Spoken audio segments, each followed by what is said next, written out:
Hello, everybody, and welcome to another week of Boss Talks. This is episode 68. We have a great guest today, LaShyra Escobosa. She's out of Delaware, and she has done a lot of great things in her career. She started out as somebody that had some things that maybe stacked against her a little bit, but she didn't let that get in the way of really making a name for herself and being successful in her role. And she'll definitely talk about just her life, her story, the things that she's learned, obviously had to work through, but never has it held her down. Never has it gotten in the way of her being successful and ultimately getting to the place where she is now. She is a executive with the board of the Delaware Apartment Association. She's a senior property manager with YS Management. And she also started a foundation called Fix Her Crown Foundation, where she is taking some of her own life lessons and learnings and helping mentor and make sure people make good decisions and ultimately, again, maybe avoid some of the things that maybe she's gone through. But even if we always make mistakes in life, but it's what you do with that and how you learn from it. And she has such a heart for people in that space. So I am excited to bring her to the show. But before I do, I'm your host, Evan Happel with Boss Talks. I work for Community Boss as their director of marketing, and we have a great solution that helps you manage the physical spaces of your community, whether it's your parking, your amenities, or mapping. We have you covered. We even can help you generate some revenue and ultimately make it a great resident experience in using the physical spaces. So if you have any questions, let me know. But today, LaShyra, let's bring her to the show. All right, LaShyra, thanks for being here. Thank you for having me. Absolutely. And I always appreciate somebody knows the assignment and wearing the boss bling. So thank you for rocking it. Absolutely. I love my boss.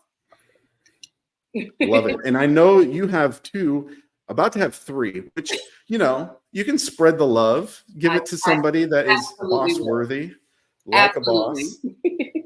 Absolutely. But yeah, you're going to get some goodies.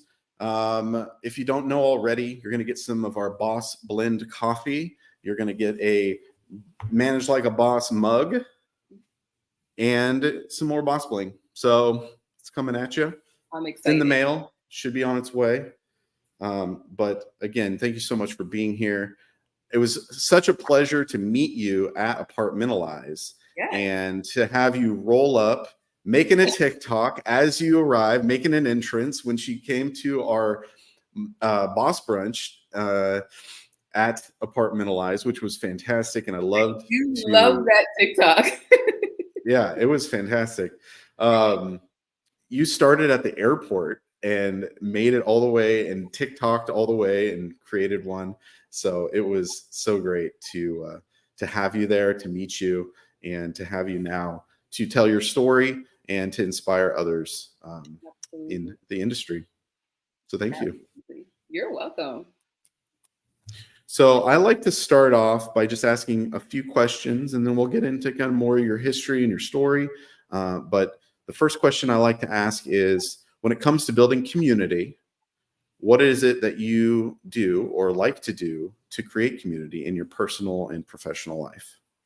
Yes. So as you stated, I'm the senior property management for YS Management, and I oversee the community, the Edge at Green Tree. I've been at this property for about almost 7 years, and building the community here, it took a little bit of a process, but I will say just having that like home kind of feeling, doing events with my residents and just getting to know them more, joking around with them and not being so serious about every single little thing in the day. I'm a very transparent person. So sometimes I'll be like, I don't know if I was supposed to be a therapist or what, because they come in here like, oh, can I close the door? Absolutely. Let's close the door. Let's have a conversation. But just making them feel safe and welcome, and it not always being just about the business. Right. No, that's important. And then in your personal life, I mean, you've created a foundation and all these other things that are obviously another avenue of creating community in a very intentional way. So that what we'll get into it a little more, but maybe just an overall, just kind of broad stroke, like what that is exactly. Yes. So, Fix Her Crown, I created that. I was helping mentor some young girls who go to an adolescent school here in Delaware, and being as though that I was actually a student of that adolescent school, I wanted to make sure that I was able to give back. So what happened was I kind of branched off, created my own foundation to help those girls so they're not being judged and they feel comfortable speaking with me, being as though that I've been in their shoes. One thing that I've learned with dealing with a lot of different people and not just with those girls, if you have not been there, it's kind of hard for you to relate to that person and for that person to understand where you're coming from. So Yeah. it made it a lot easier for them to deal with me. I've been there. I was 15. I had a baby. Like, I get it. So I know what you're going through. I feel you. Yeah. Well, that's great that you've done that. I mean, as if you're not busy enough to be able to, I mean, and obviously you have, how many kids do you have? 4. Okay, so 4 kids. Yes. I mean, I have 3 kids. I know how busy that makes me. So Well, 2 of them are older, so I don't have to do too much. My oldest, when I was a teen, he's 21, and then my second oldest is 19. And then I have a 14 and a 9-year-old. So the 14 and the 9-year-olds are the ones that really need the most attention now. So. Right. But you, even with them, they're a little more self-sufficient. Yeah.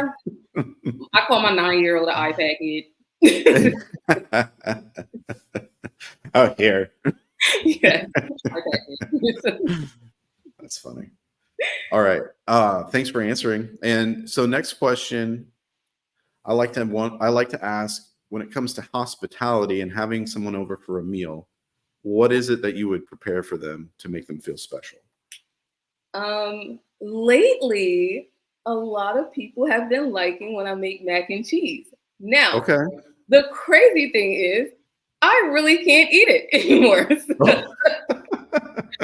can't eat dairy. It makes me not want to make it. So I've been on a weight loss journey for over a year now, and yeah, macaroni and cheese is probably not what my doctor's going to want to hear. Not on the list. No. But it's like, oh, I gotta make this, and I am making it for Thanksgiving this year. I am making it, but it's like there's certain things that I would love to make and that people want me to make, but then I'm like, I can't even eat it. Oh man, what a bummer. But I'm gonna make it because I love my family and they want it, and I'm gonna make it. You can eat a scoop of it. I mean, just a little. Just a smidge. For me, the problem is if I enjoy the mac and cheese, I'm going to have multiple scoops. Exactly. That's the problem. That is the problem. Yeah. All right. Well, thanks for answering. And then final question, when it comes to your caffeinated beverage of choice, what is your go-to? So it used to be coffee with French vanilla creamer, but over the past 4 weeks, it has changed to Celsius. Okay. I have not had coffee in the past 4 weeks. I drink Celsius because I go to the gym at 4:00 in the morning like a crazy person. Yeah. That is a crazy person. So I drink Celsius in the morning, and I really don't need the extra caffeine throughout the rest of the day because that thing just keeps me moving for the rest of the day. Like, I don't need it. Oh, just 1 Celsius. Huh? One. Wow. So you take it right before you drink it right before you have your workout? Yep. As I'm going into the gym at 4. And yeah, usually I crash and burn around like 5:30, 6 o'clock. I'm done for the day. Sure. Yeah, I can see that. You woke up at 3 a.m. or something to get to the gym? I get up about 3:45 or so. Sometimes I push it to 4, but I'm usually out of my door by like 4:20. Oh man. Yeah. More power to you. You see my TikTok, go check my TikTok out. You'll be like, yeah, she's crazy. I literally post it every single day that I go. Oh, okay. Awesome. Well, good job. Way to be consistent and sticking with it. Yes. That's great. All right. So thanks for answering those questions. Now I just want to get right into your story because I know that I mean, I don't know the details. So it'd be great to just hear a little bit more about your journey in life and like where you started, where you are now, and like how has it formed who you are and how it's made you, I mean, really sounds like a fighter, really fight through everything. It's been a fight. So at 15, I found out that I was pregnant with my first son. And of course, terrified, scared, didn't know what was going to happen. Um, but at the end of the day, it is what it is. It happened, and I had to move forward. I then, in short version, turned around and did it again. And ended up having my second son. Once I had my second son, things got a little bit more complicated, especially school wise and things of that nature. I was still doing schoolwork and everything, but because of my attendance, it caused a big issue with me actually graduating that year. I came back and found out that I wasn't able to graduate, and I was not happy about it. Um, Left the school and just was like, I'm going to figure out life. So I will say, skip past all that, trying to find a way to get my life together, make sure I can support my boys and keep it moving. In the midst of that, I did meet my husband. We've been together for 19 years. Oh, 19 years. Yes, Oh, wow. 19 years. We've been married for 11 years. We just celebrated our 11-year wedding anniversary. So I met him while having both of my young boys without their father not being around to help out. So then about 13 years ago, I ended up getting into this lovely multifamily industry. And it was different. I actually worked for a small company that managed like houses in the city, so it was more like not an apartment, multifamily. So they Hmm. had about 100 properties in the city of Wilmington that I helped manage for a few years until I got pregnant with my last son, and then that's when I left them for a while. So I've been in the business for about 13 years, moved my way up, and then I started at the property where I'm at now about 7 years ago. So in the midst of that, so much had transpired as far as having kids, trying to build a career, um, wanting to go back to school, not going back to school. So then, I would say about 4 years ago, my sons, because we know how some boys are little knuckleheads, and they like to challenge their mother. So Um, my kids know my whole story. Like I said, I am the utmost transparent person. They knew that I did not finish school. So my kids decided that they wanted to challenge their mother, which they should not challenge me at all. um, they were messing up in school, not focusing, not doing what they were supposed to do. And comments were made like, oh, you didn't finish school this and third. Okay, I got you. So I decided to go back, get my last few credits. I ended up, like I said, just recently graduated. It's probably been like 4 years that I went back, got my last few credits, graduated from Penn Foster, took my kids to Sprint and PA, and let them watch me walk across the stage. And then I told them that now you can't say anything. That's my way of parenting. So it was an amazing experience, though, for them to actually see that even after all those years, I didn't need it.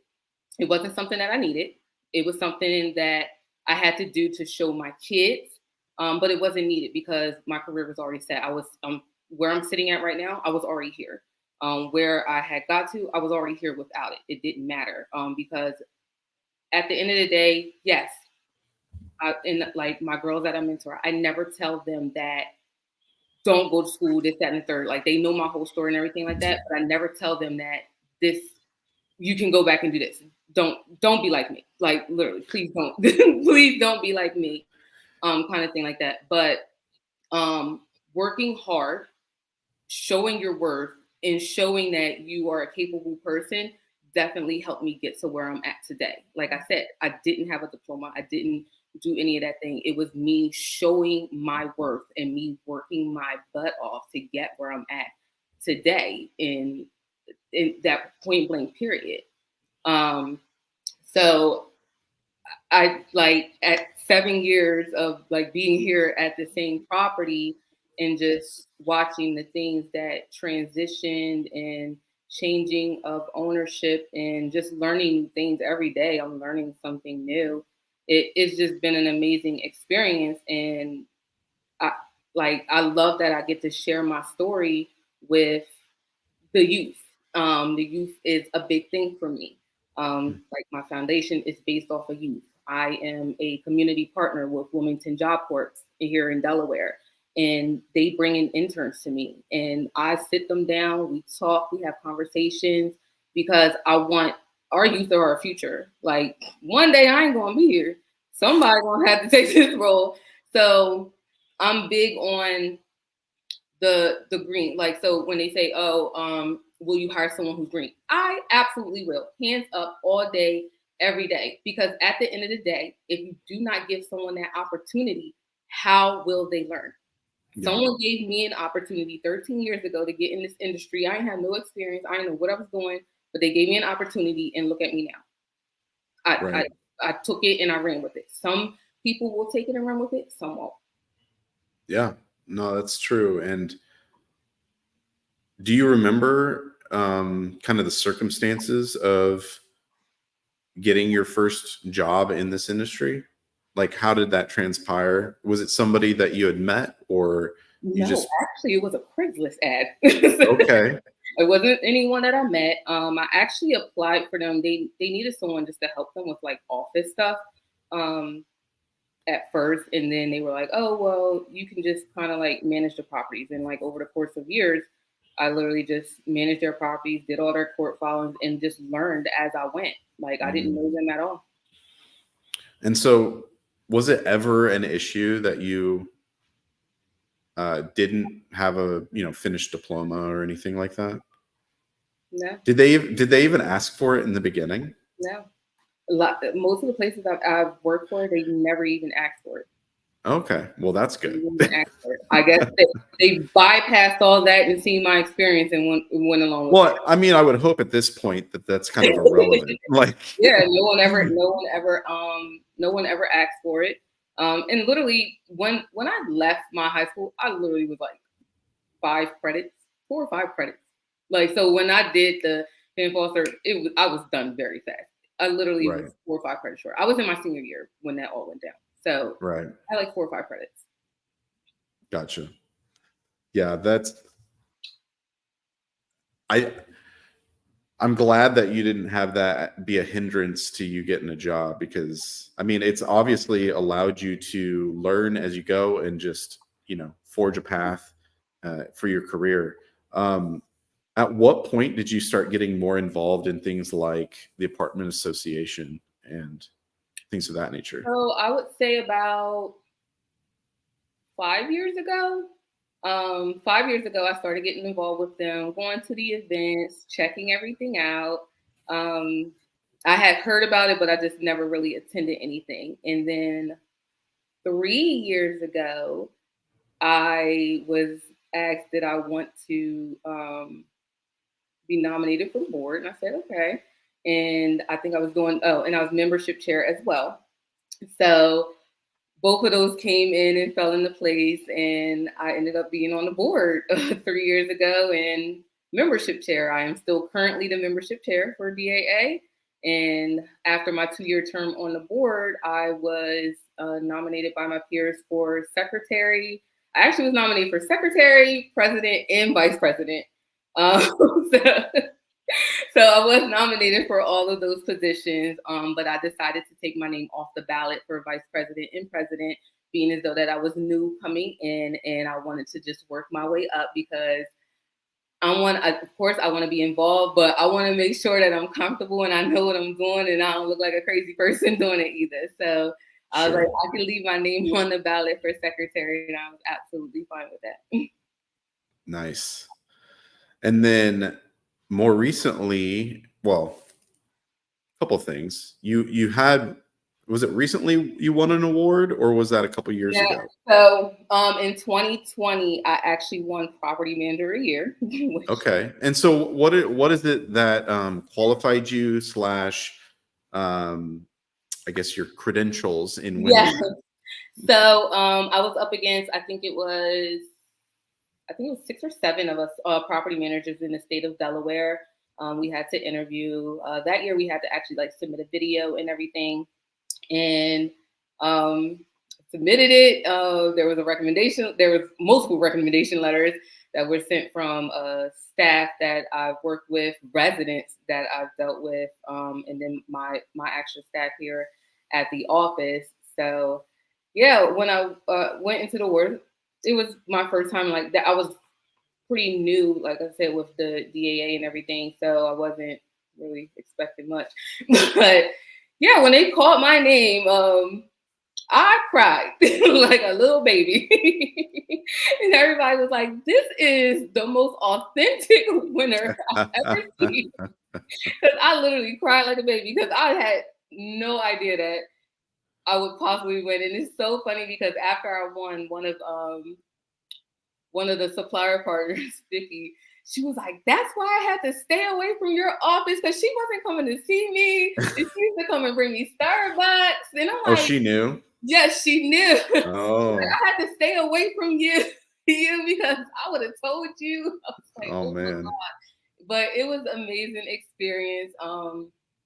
Uh, Ed Lucas, he came in second place. Love Ed. You gotta get him on here. Yeah, Ed, I'm giving you a shout out. He actually ended up winning the next year, and he just recently won Regional Manager of the Year. So, but me and him, I feel like we always be competing against each other.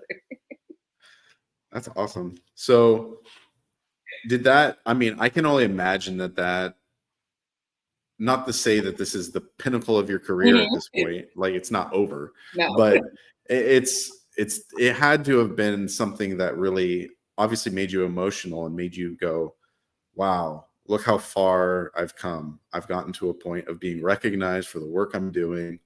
I mean, what, like, It really did. Like when I got home and it all really like synced in, I was like, girl, like out of all the managers that were in there in the state of Delaware, you were a 2020 property manager of the year. Like from everything that I started from with having my son in 2002 to 2020, I'm like, everything that I've did and everything that I've done was so worth it. yeah, Like getting that award was worth it. And then obviously other awards came after that, which I'll go into. But um, it was very humbling. I was grateful. And I like to this day I'm just like, oh wow, I really won that. yeah.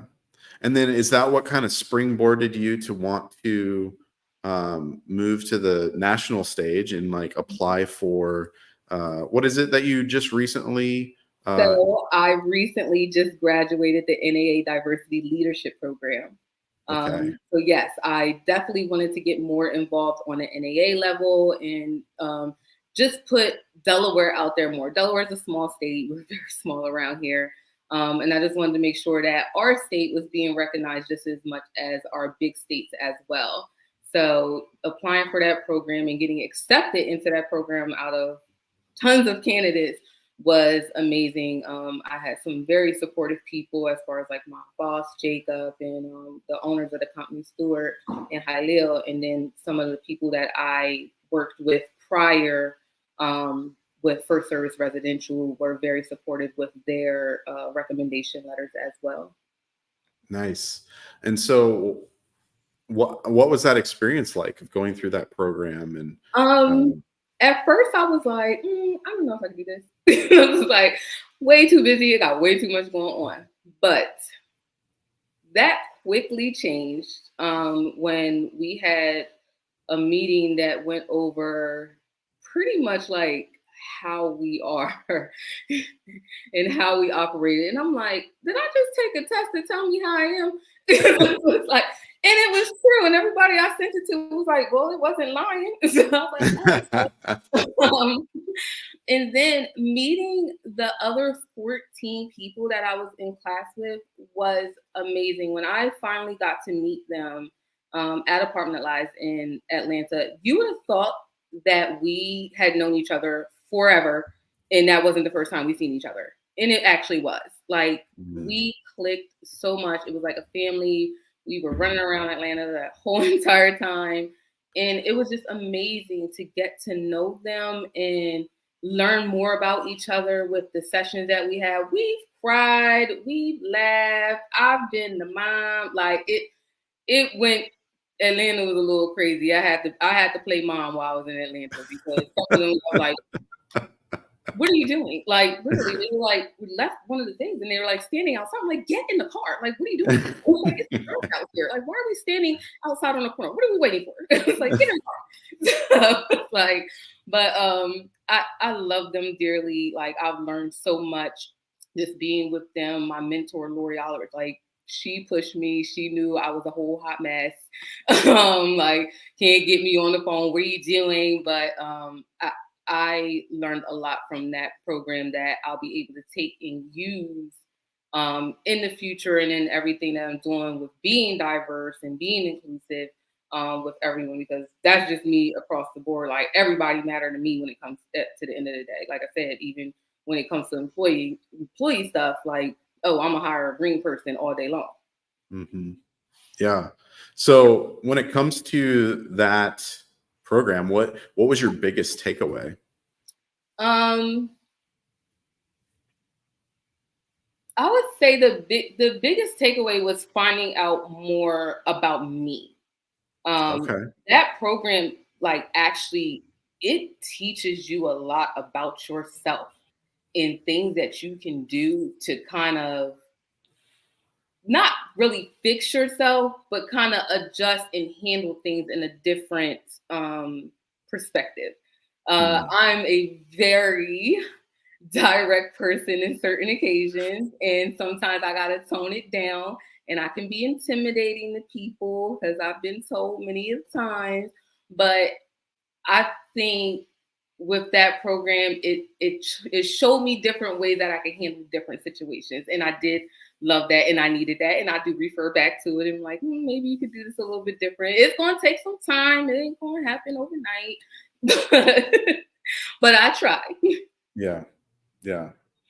Well, that's good. I mean, it's great that you learned a lot about yourself. I mean, it's always good to have more self-awareness and to be more aware of like your tendencies or the way you handle yourself in leadership situations and Yes, things like that. yes. Um, yeah. Yeah. I think that's good for everybody. You know, we all need to know. Everyone could take that kind of test. They need to take it just because it was real. It was real. It was Yeah. real. What was the part that with that really stood out to you about yourself? That test. Yeah. There was a part that stated that LaShyra does not like to deal with slow moving people. And I'm a busybody, and like, Okay. you gotta keep it coming, keep me engaged, because if not, I'm like, you lost me.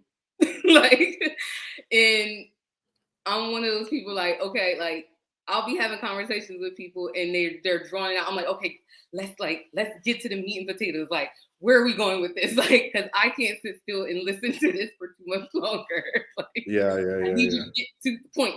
So it's like, Gotcha. so that part, and I was like, oh my gosh, this is me 100 times over. Yeah. So in like getting that called out, I guess, by the And then I was like, did this test. computer system just call me out like this? I'm like, who wrote? Like, literally, when I got the test, I'm like, who wrote this? I'm like, I want to talk to whoever wrote this. Yeah, no kidding. So when it comes to that and those other types of things where you're like, oh my gosh, that is me, does it is it now when you're in situations make you a little more like, oh, okay, I need to I need to let this person be who they are. It does. I learned to just sit and count for a moment and let it go and understand that everyone is not me. Yeah, Because in my head, I think everyone moves the same way and they don't. sure. So, like I said, it made me sit back, and think a lot before I speak on certain things, and try not to be so direct and intimidating. But sometimes it can get a little bit hard. And the only reason why I say that, because as a woman of color in this industry, and especially like when I sit in this office, people try to challenge me a lot. Mm, So I think it's just gotten to the point that I'm very direct when I say stuff, and that's only because I can't play around with everyone, because they'll take it and they'll run with it and try to use it against me. I'm very nice, very sensitive. Like I get very, very sensitive, but sometimes I have to stand my ground because I don't want anyone to think that, oh, like we just gonna walk all over her. No, I mean what I say and I say what I mean. hmm. Yeah. So kind of, I guess, hitting on that a little bit, like, have you, what is it that you have been faced with when it comes to um, diversity issues, being a person of color? Like, is there things that you've been confronted with that you really can say this is because of that? So in this position, um, and like my boss, so in this position, I'll get a lot of times that people, they don't want to talk to me. They want to Hmm. go and talk to the white corporate male, and it is what it is at the end of the day. Oh, I want to talk to corporate because they know who corporate is, kind of thing like that. No matter what, that I'm the one who's sitting here in this place, and I'm the one who's making decisions. And most times he gonna send it right back to me anyway, because he always tells me, he's like, "That's a you problem." Like, exactly, but they don't understand that. So that has been a challenge, and it's still a challenge. I still deal with it all the time and try to get people to understand that I'm here for a reason. They hired me for a reason. I'm here to take care of their property. You can discuss it with me, and stop trying to use speaking to them and think that you're going to get something different. Yeah. It's a big thing, and I know I'm not the only one who faces that when they don't want to talk to the black woman sitting in the office, put me with someone else. So it's a big diversity issue that is still lingering around. I don't think it's ever going to change, because that's just people mindsets. And the crazy part about it is sometimes it's people of the same color, and that's what shocks me. Like, Hmm. why? I don't understand that. So, like I said, I still have a lot to learn when it is coming in regards to the diversity, but I experienced that a lot, a lot. So do they not take you seriously? They don't think that you have the capacity to handle the Not situation? that they don't take me seriously. They think that they're going to get another answer from someone else, Mm, if they go to someone else, which is never the case.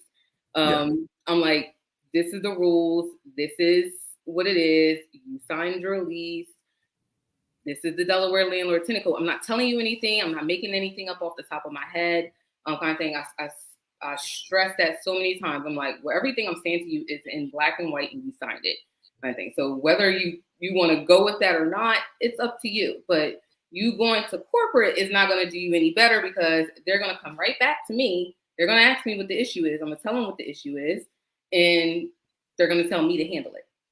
Yeah. I already tried to handle it with you. So yeah, Right. I don't ever think it's anything about them not taking me seriously. It's just that they want to hear it from someone else, and I'm not the person they want to hear it from. Yeah. And they think they're just, if I escalate this will go Yeah, away. I want to speak to the manager. Okay. I mean, I am the manager, but Yeah, but clearly I'm not manager enough for you. So you want to speak to the other one who's going to send you back to me. Okay. yeah. Yeah. And then when we were talking a few months ago, you just kind of brought up your own, like in the same vein of like diversity, kind of your own take and things on DEI and like just that topic, your own perspective, I guess.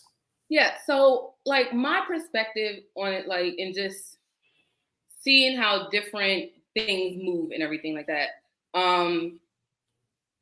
DEI is kind of like put into place for us as diverse to come together, obviously, but not just stay in that circle.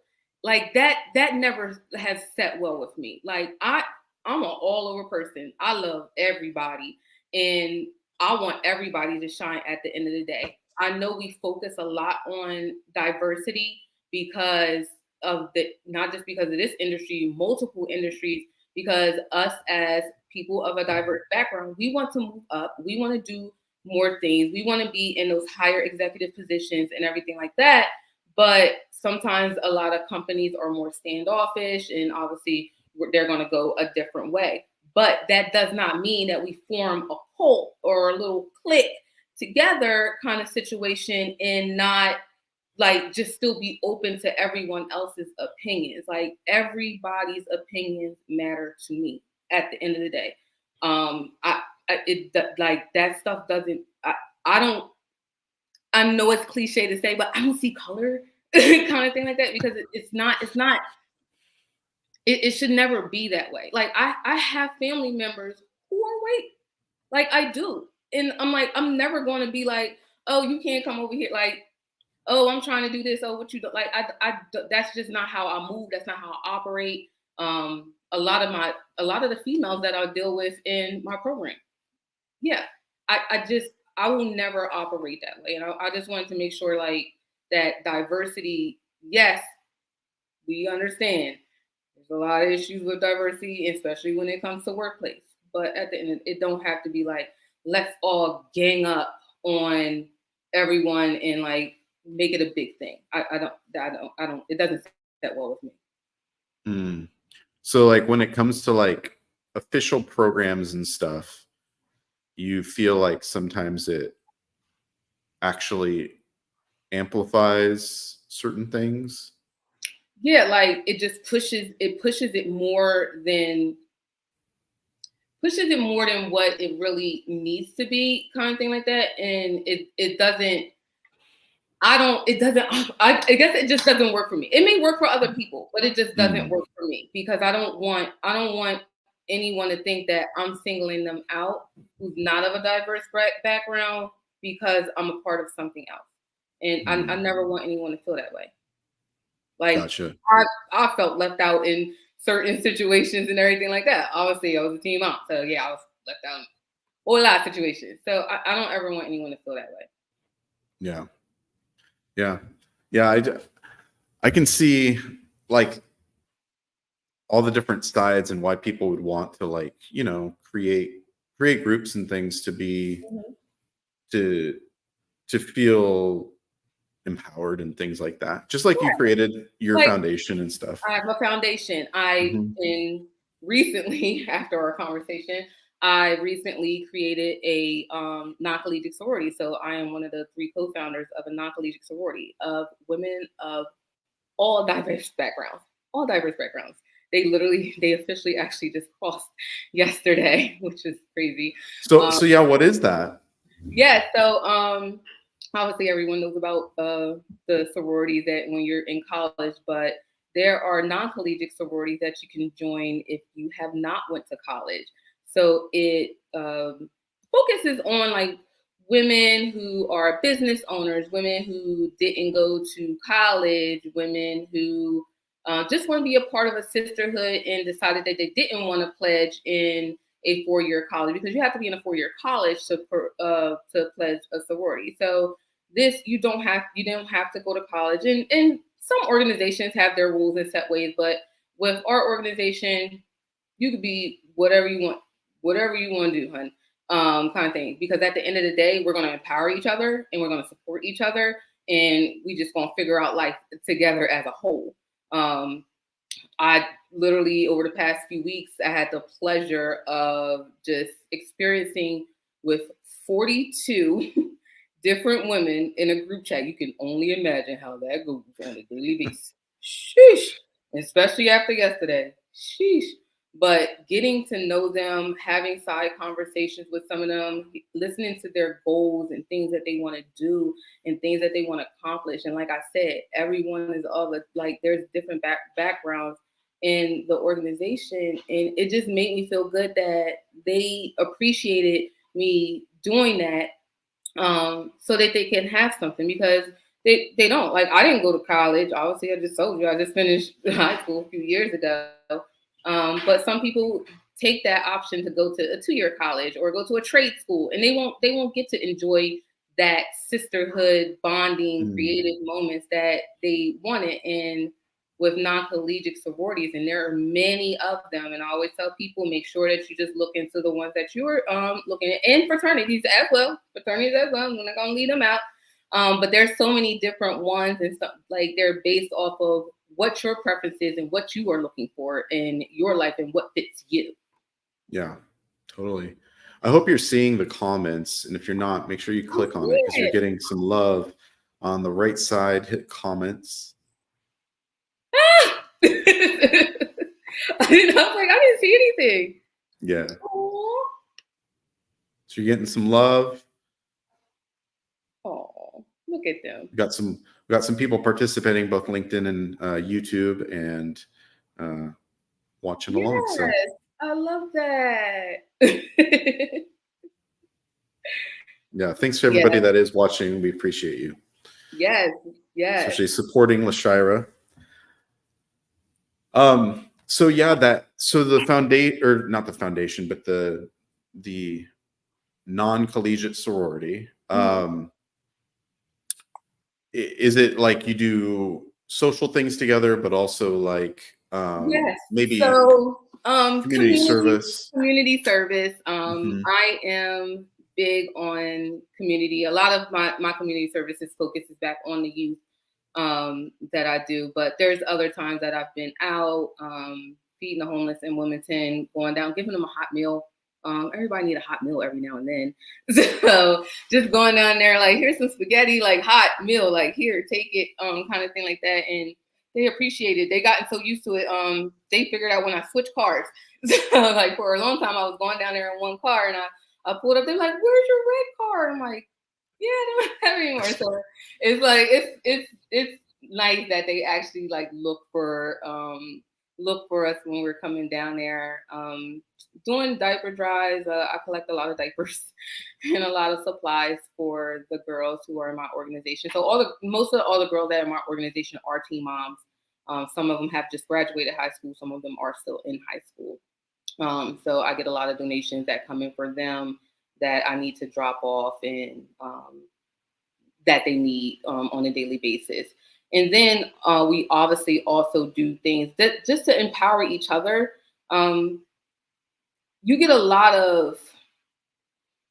Sometimes you'll get a lot of women that you deal with on a daily basis that are not as nice and don't support, but they'll speak women empowerment and push women empowerment. But at the end of the day, some of them you can find out that that's not the case. I am involved in way too much. Let's just say that. I need to sit down like immediately. And I'm big on, I promote myself like it's nobody's business, because who's going to promote yourself better than yourself? Period. Yeah. Point blank. Yeah. But I'm also big on promoting other women as well and their accomplishments, and everything that they do. I like literally just had a conversation with someone right before I got on this, of like someone not congratulating her and everything like that, which she thought that person was. And sometimes it's going to be like that. It will be like that. But guess what? There's other women that are going to be around that's going to clap for you in the background and that's going to celebrate you all day long. So that's the biggest thing with our organization. We're going to have some trips. I'm going to Atlanta in March. So because some of the women I have not met in person out of those 42 women. So having a big so this is kind of everywhere. It's not just in Delaware. I have people everywhere right now. Okay. not just Delaware. Okay. They're all over the place. So Nice. yeah, we're going to be meeting up in Atlanta in March, and then everyone will be in Delaware in August to celebrate our first Founders Day and have a large conference. Oh, that's awesome. Yeah. Well, that's great. So were you a part of anything like this previously or just saw a I need for it? So I was a part of something else, but as I stated before, don't like to be a part of I don't like to be a part of groups that doesn't make me feel comfortable. If I'm not comfortable, I'm gonna push and I'm gonna move somewhere else. That's me. That's um, my background on how I do things, because what I'm not going to do is I'm not going to give my 100% and then someone else is not giving their 100%. And if I see anything shicey, shady, or anything like that, I'm just going to move left real quick and keep it moving. So I was a part of something. It just didn't work out for me. It can work Hmm. out for someone else, but it didn't work for me at the end of the day. Gotcha. So myself and actually my two other sorors who are co-founders with me, it just wasn't working for us. So we decided to part ways and create what we wanted. And we always say, be the change you wish to see. Because at the end of the day, like, we knew that there was not going to be change. So we had to be that change. And that's what we did. Well, good. Yeah, it's better to, I mean, you probably tried at first Oh, we and tried. yeah, yeah. So it's, I tried very hard. yeah, at the end of the day, like if things aren't working out, it's as long as and that's the biggest thing is I think people should at least try it first, Yeah, right? absolutely. Definitely Yeah. try it. It was close to 2 years. It would have actually this month it would have been 2 years. So I tried. I definitely tried. I gave my all. I can say that. At the end of the day, I have no ill will. I completely respect them, because, being honest, if I did not do what I did with them, I would have never met my two sorors who I created this organization with. So if anything good out of anything came out of it, it was meeting them. That's great. And was that what you did the pageant through? Yes. Yes. Okay. So Yep. speak on that because you did that kind of because of you wanted to do it not just for yourself, but also for, was it your daughter? Yeah. So my daughter was in the pageant as well. She really wanted to compete in the pageant, and then she wanted me to compete in the pageant too. So I ended up doing the pageant, representing the other organization that I was in, and I did come back home with a national title. Oh, Um, wow. yeah, so I am Miss National Sorority 2023, 2024. I did not bring my crown with me today, so I can show you. But yes, I am. Where's the crown? I know. And you know what? The crazy part is, I actually looked right at it this morning before I walked out the door, and I was like, oh, yeah, I don't need that. I ran back downstairs to get this. Okay. All right.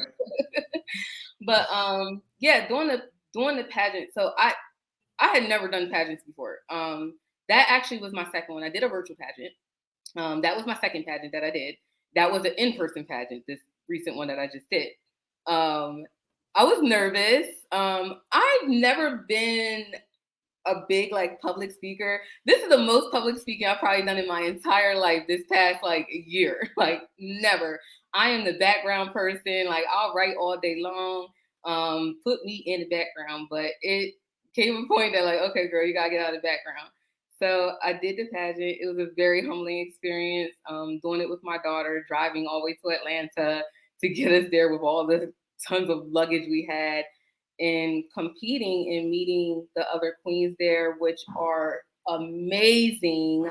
Like, the support that you get from women in the pageant is crazy. Like, they're like, we call each other sister queens or rhinestone queens.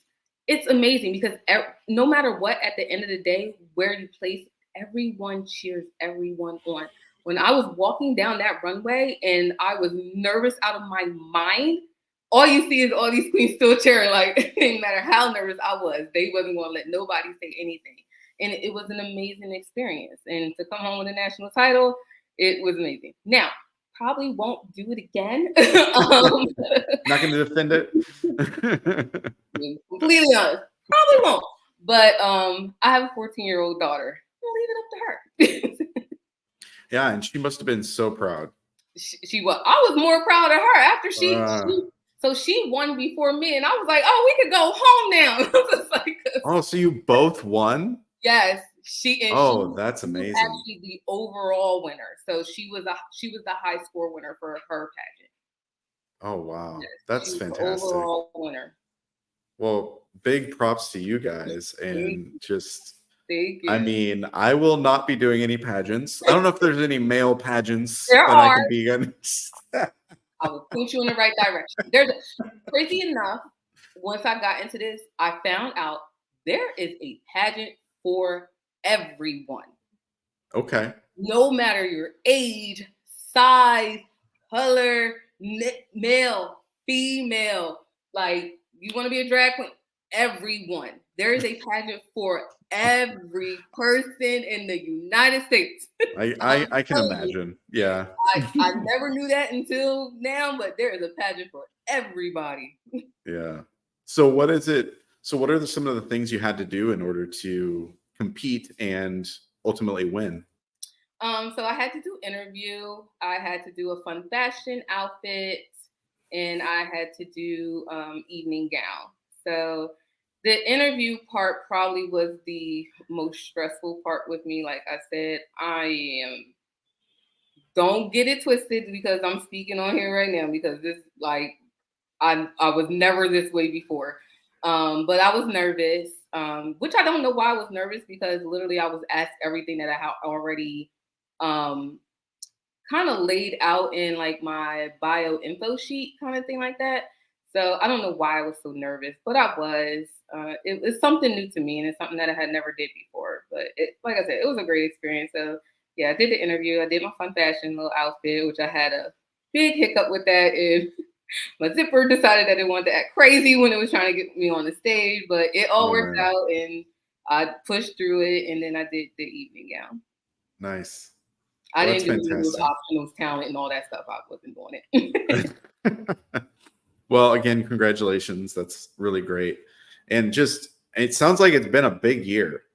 It has. I also, right before the pageant actually happened, so I was actually nominated for, there's an award in Delaware, and it's called the She's on Her Way Award.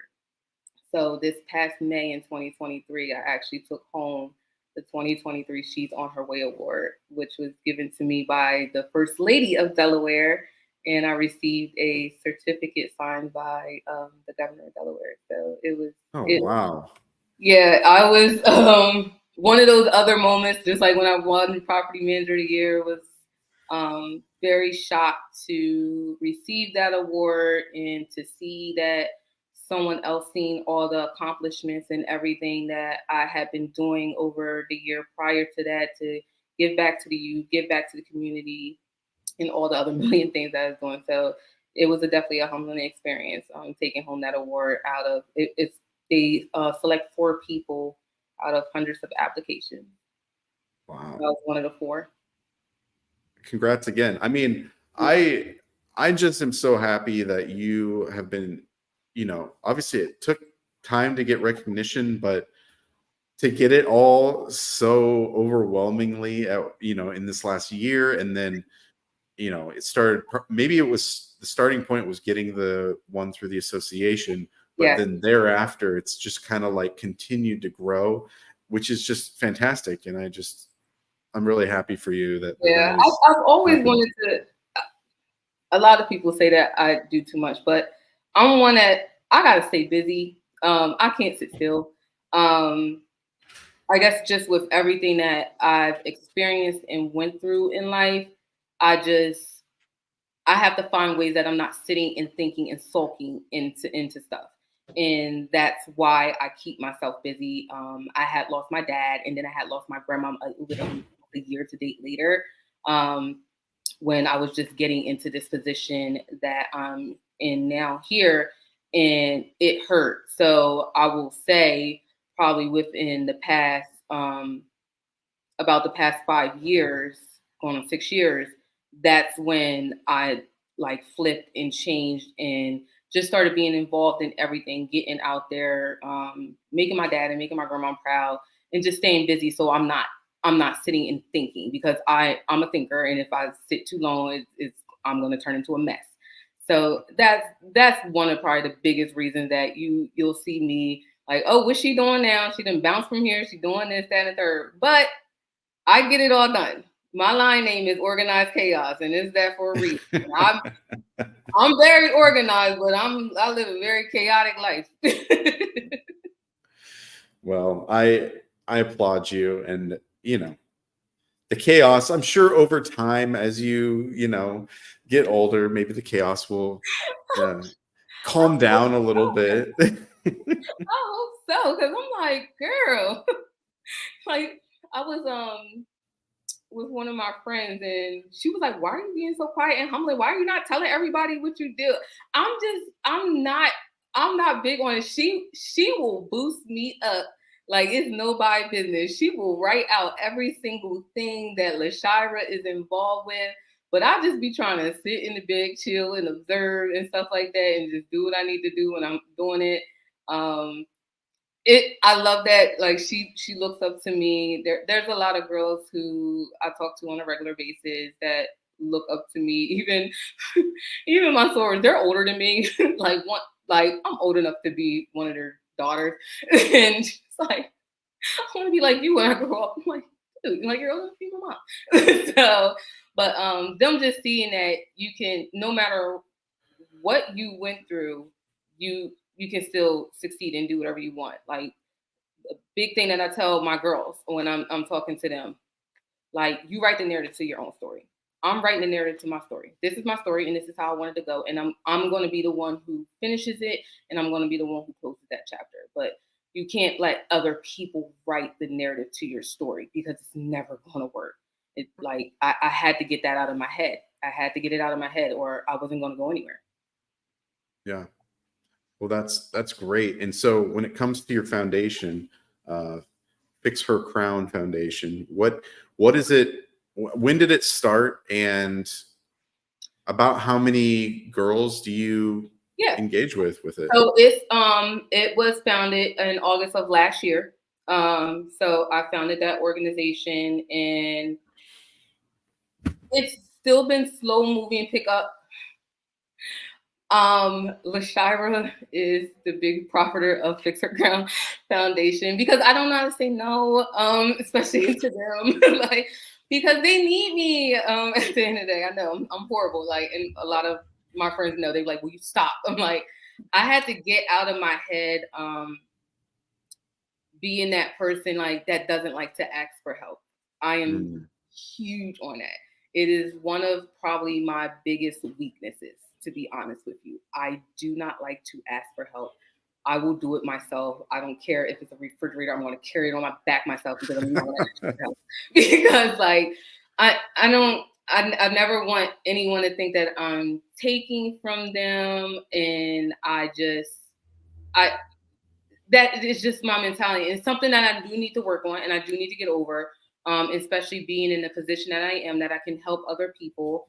I had to come to a realization of that. Like, it's not bad to ask people for help. I just had a bad experience that when I asked someone for help and they tried to rub it in my face, and I had to throw it back at like, oh, here, you can have your donation back because I don't do that. Kind of thing like that. I don't need from anyone. I don't want from anyone, but to help the girls, I have to get out of that to make sure that I'm supporting them the way that I want to support them on what I believe when I started my foundation. I assist probably over 20 girls at this moment. Oh, wow. With getting them diapers, wipes, them calling me just to ask me questions. Hey, this is going on with the baby. Hey, I'm low on food. Can you help me out? I need help with this paperwork. It could be anything. Like any day, my like any moment, my phone can go off and they're asking me for something. As far as like just either guidance or they actually need something for their baby. And at the end of the day, I'm never going to let a child go without. I will never do that. They need something. I'm going to do everything in my power to get it for them, just to make sure that they're comfortable. Like I said, they're teens. Like, so they don't know. Some of them don't have parents that are very supportive. Some of them don't have parents that are able to support them because they can't support themselves as well. So, and I've had talks with some parents that needed some assistance and some guidance as well, and the mentoring and guiding them just to kind of help them so they can help their child at the end of the day and help their grandchild at the end of the day. Like I said, mistakes happen. It is what it is. But unfortunately, you got to get over it and move on. There's kids involved, and we need to make sure that they're always in a safe space. Yeah. Well, I hope some maybe people listening right now, some of your sorority sisters or people in the industry in the Delaware Apartment Association, I know they know you're doing all this stuff. So hopefully they're hearing you. The things you're doing, you're not Superwoman. You can't do everything. You're doing great things, but let's help her out and help her expand her ability to do good for these girls. Yes. So if you're listening and you're near her, reach out to her. She doesn't want help. She wants to help these girls. Yes. Me, I'm good. I promise you guys, I'm good at the end of the day. I literally what I do is for the girls, it's for the youth, and I like I said, I love dealing with the youth. I don't know if it's because of everything that I went through as a youth, but I want to see them succeed. And some of them do. And some of them really, really honestly do want to do better. Especially like the job board kids I see coming in here. They be in my face. Like, what can I do? What can I do? Like, do I need to do this? Like, who do I need to contact? Like I always look at it. So like I'm saying with my job corps students that come in here. Job corps is a choice. You don't have to go there. Like no one's forcing you to go there. If you're going there because you wanted to change yourself and you wanted to see better in yourself. And that's how I look at it with Job Corps, because your parents are not forcing you to go there like they would be in high school. You made the decision to go there. You had to sign the paperwork to go there. No one forced you to do it. Any student that goes to that school had to sign off. So when I see them come in here and they're here with me, I know that they want to be here, because if they didn't, they would just drop out, like point blank period. Like they can sign themselves out of those schools no matter what. But I love their program, and I love that I get to meet with them and mentor them and help them and guide them and point them in the right direction and try to get them involved with other people in the multifamily, because a lot of them, once they hear they want to be in multifamily. I'm like, okay. And they like, oh, she know everybody. So it works. Like one of my maintenance guys at my property, I wish he would have came here. So one of my maintenance guys actually was a Job Corps student. We brought him in as an intern, and he's actually coming up on his 5 years of being here at this property. And he was a student. He was 19 at Job Corps, and he has been here for 5 years. He has changed his life. And that's the kind of stuff that makes me happy at the end of the day. Every day I see him, like me and him argue. I'm like big sister shy and everything like that. But like seeing him grow over the past 5 years from being a student at Job Corps that came in as an intern to an amazing maintenance guy, and he's stuck with me and been here at this property with me, that makes me happy at the end of the day. That's the kind of stuff that makes me happy. I've had leasing agents who have came in here, no experience at all, didn't know nothing that they were doing. I'm big on green. One person who's in multifamily, Christine Munda, she was working at Olive Garden before she came in here. That girl is doing her thing with Burger Residential right now, and I love it. I'm loving every single minute of it. Like, that's the kind of stuff that makes me happy, when I can see them grow and set themselves up in great positions. It makes me so happy. That's great. Well, I just want to give you a big hand. And Rebecca, she disagrees with me. She says you are Wonder Woman, Superwoman. I love her. To the higher degree, Superwoman. Rebecca was my previous regional manager before my company just changed ownership. Love her. She believed in me from day one. When I came to interview here, I interviewed with her over the phone. I came here the next day and that woman hugged me like, I need you. It was the most awkward situation ever, but our relationship has been amazing. But like literally, I interviewed over the phone and came the next day, and this woman just like runs up to me and hugs me. like I've known her all my life, but I love her. She's always went the bat for me with in this organization, and she still does to this day. I love her. That's great. Well, LaShyra, thank you so much for being here today. Thank you for everybody that joined us and watched and listened to her story, cheered her on. So appreciate you being a part of the show. Yeah. And LaShyra, you are a boss. It's not quite a crown. It's not quite as royal, but it is a name tag, right? It is just proclaiming who you are, and you are a boss. And so I appreciate you being here. Because my maintenance guys even know. Yeah. Lady. Boss lady. My maintenance guys call me boss lady. They do not call me by my name. Oh, that's fun. They refuse to call me by my name for some reason. It's like that's funny. Well, thanks again for being here and sharing your story and all the things you're doing. And I just so happy that you're getting recognition. You're getting yourself elevated to the point of where you deserve. And I just appreciate you taking the time to share that with us and those that, across the country that may listen to this in the future. I know that they'll get a lot out of it. So thanks again for being here today. Thank you for having me and let me just be transparent and be me today. You bet. That's what it's about. Being a boss is being yourself, being authentic. Yeah. So I appreciate it. Please be transparent, people. Please. That's right. It works out so much better for you. It's true. And if anybody's listening and they want to be on Boss Talks, if you have a story to tell, some leadership to share, that you just want to help other people get farther in their career or have an inspiring story to share, I would love to have you on Boss Talks.